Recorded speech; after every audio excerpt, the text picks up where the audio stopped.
Work on our crackdown finish from a high crotch, okay, and we've kind of done some things a little bit different than most people do, so we'll show you what we're doing now.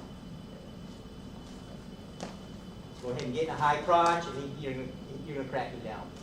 Sit down. Okay. Now, the first thing we want to do is we want to drop our hip.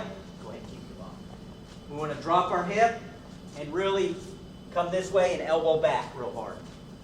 Like that right there. Try to elbow back there. All right? And then you're going to post your hand, pull out, and take your head across. Right there. So hit your high crotch. He's going to sit. He's going to chest wrap you and sit. You're going to elbow back, and then go.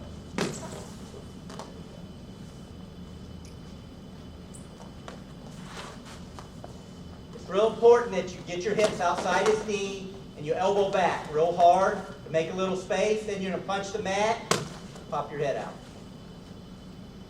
Try to hold on to him. This is hard to hold on to.